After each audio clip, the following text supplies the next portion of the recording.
Who is your Week 6 MVP? I want to know in the comments section. Is it Joe Burrow? Is it B.J. Hill, D.J. Turner, Zach Taylor, perhaps?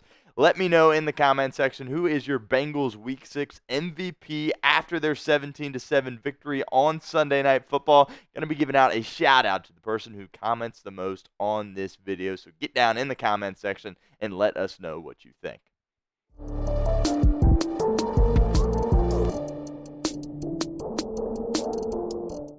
The Bengals took care of business last night on Sunday Night Football. It wasn't pretty by any means, but they were able to get the victory 17-7 in what no doubt was a must-win game for this football team. Joe Burrow, after the game, said it pretty much was a must-win. He wasn't going to write them off if they were to lose, but they pretty much would have no room for error the rest of the way out. Their backs are still pressed against the wall, but they can at least relax a little bit. And, they have gotten up off the mat now with their second victory of the season. So on today's show, we're going to be taking a look at some overreactions after the Bengals' victory on Sunday Night Football. And the first one is the Bengals' defense is fixed. And look, that right now is an overreaction.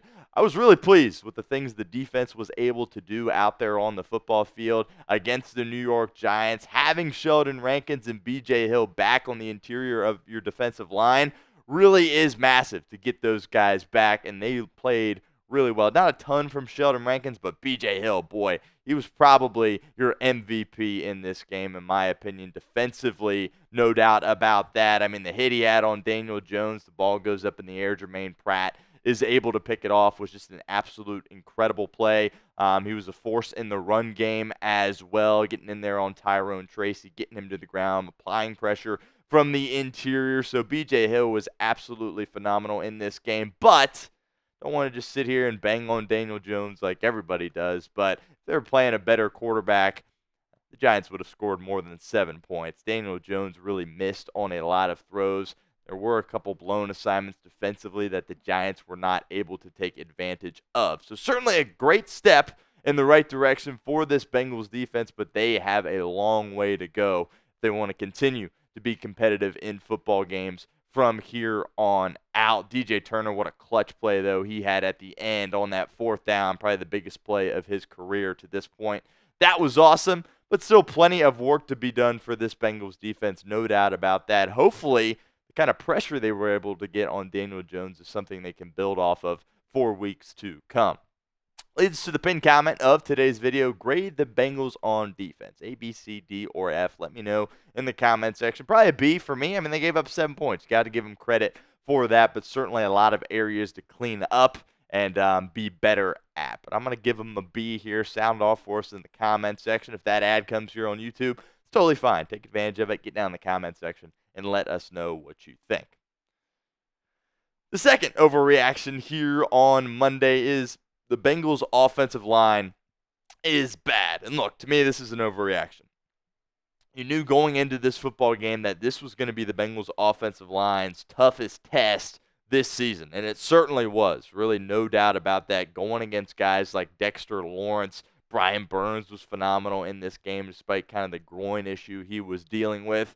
And Amarius Mims, rookie right tackle, he got worked a little bit in this football game. But this is what happens with rookies. And if you didn't expect that, candidly, shame on you. You should have seen this coming because, a rookie, especially at that tackle position, it's hard for them to come in and be really good right away. So he got beat several times. Look, Penei Sewell, who's one of the best tackles in the National Football League, he had some bumps in the road as a rookie as well. And, look, I still have complete confidence in Amarius Mims that he's going to be able to get this turned around. He looked good in the games leading up to this, but facing some talent there on the Giants' defensive line, one of the strongest in the NFL. I think people kind of disregard that just because, it's Daniel Jones and the Giants. They aren't very good or whatever. Their defensive line is the real deal, and they created a lot of challenges for Cincinnati. Cordell Volson has to be better. He's kind of been the weak link to that offensive line throughout the season.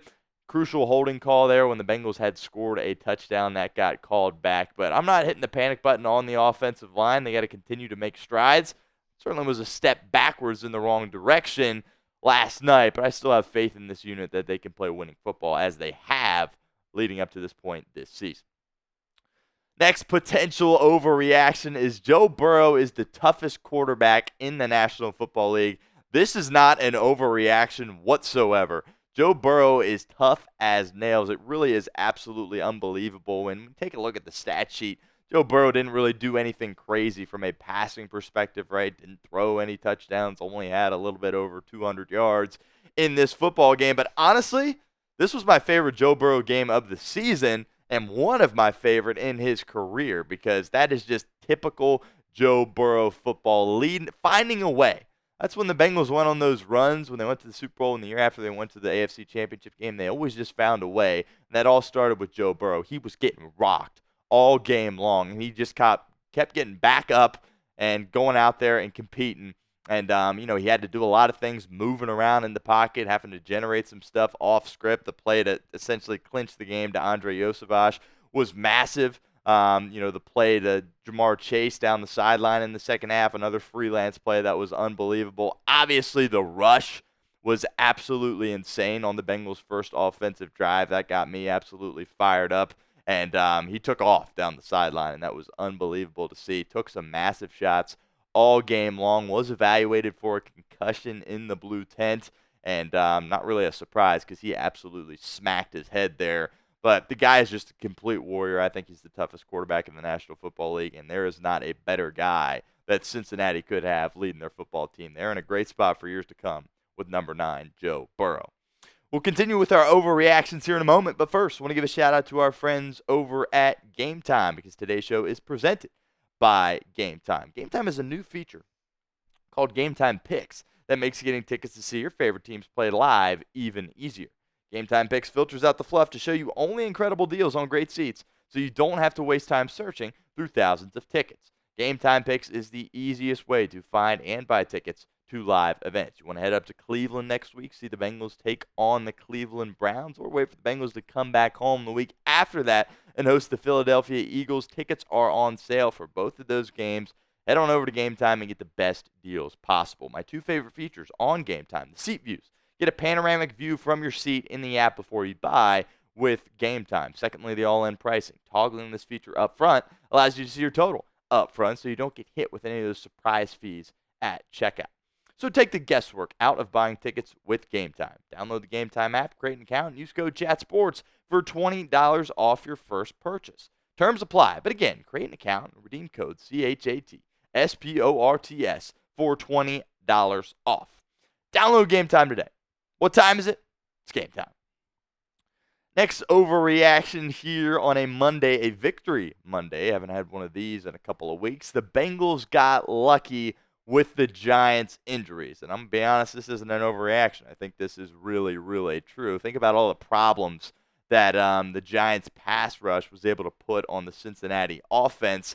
They didn't even have Kayvon Thibodeau in this game. He goes on IR with that wrist issue. And, boy, if they had to account for him, Dexter Lawrence, and Brian Burns, that could have gotten really ugly, and Joe Burrow would have probably taken even more shots and maybe even got more banged up in this game if Kayvon Thibodeau was out there. That was massive that the Bengals didn't have to deal with him. Certainly caught a break in that fashion. Malik Neighbors, I think the Giants certainly are more explosive on offense with him. That goes without saying. No disrespect to Darius Slayton, but when he's your number one guy out there in the National Football League, that's kind of a low-end number one. And he still was able to have some success against the Bengals offensively for New York. Wan'Dale Robinson also had some success kind of with the underneath stuff that we knew that was going to happen. And it really was just all Tyrone Tracy at the running back position because Devin Singletary wasn't out there for this football team. If you guys remember, Singletary was a member of the Houston Texans last year, and he absolutely torched Cincinnati along with Noah Brown and C.J. Stroud in that home game right before Joe Burrow got hurt the following week. And Bengals didn't have to deal with Singletary. So they caught some breaks there on the injury front. Their guys were healthy and New York's guys weren't. I think that definitely is fair to say that that was a factor in this football game. So be honest with me. Do the Bengals still win if the Giants are healthy? If Thibodeau's out there, if Neighbors is out there, and if Devin Singletary is out there as well, do the Bengals still win this football game? Be honest with me. Type Y for yes or N for no in the comments section right now. Last overreaction here. The Bengals are locks for the postseason. And as much as I would like to sit up here and say that is the truth, that's an overreaction. The Bengals have a ton to clean up here. They were fortunate to get a win. I'm not being too nitpicky here because going into this game against New York, it was win the game. That was it. It was win the football game. Doesn't matter how it gets done. Doesn't matter how ugly it is. Win the football game. And that's exactly what Cincinnati was able to do last night. So it is an overreaction to think that they are just going to be locks now. They have a lot of work ahead of them. Here's kind of where we're at right now. Just a little recap of what led us to this point. Bengals fall week 1, of course, 16-10. Offensively, things get going weeks 2, 3, 4, and 5. Only able to get one victory there and get their second victory on the road last night against the Giants. And here's what's coming up. The Cleveland Browns, who are 1-5 and are a very bad football team, but they always play Cincinnati really well and give the Bengals fits. One thing that is good on the Cleveland Browns is their pass rush. So they're going to have to deal with kind of some similar stuff that the Giants were throwing at them in this game that, frankly, they didn't handle very well. So that's going to be a tough game on the road. And then Philadelphia kind of struggling a little bit. They don't appear to be as good as maybe we thought. Raiders, that's a game you have to take care of at home. You're clearly the better team. You have an opportunity for some redemption on Thursday Night Football heading to Baltimore to take them on. So I think the Bengals can win some of these games. I think there's a real possibility they could win 3 in a row here. And at some point, if they're going to get into the postseason, they're going to have to go on a run. They can't just, win a game and then lose a game. Win a game, lose a game. When you start out this slow, you got to go on a run at some point. Last opportunity to get interactive with our show here at Bengals Breakdown. Will the Bengals make the playoffs? Type P for playoffs or H if they're going home. Let us know in the comments section. Be honest with us. I'm still holding on to hope, but plenty of stuff to clean up if they want to get to that point.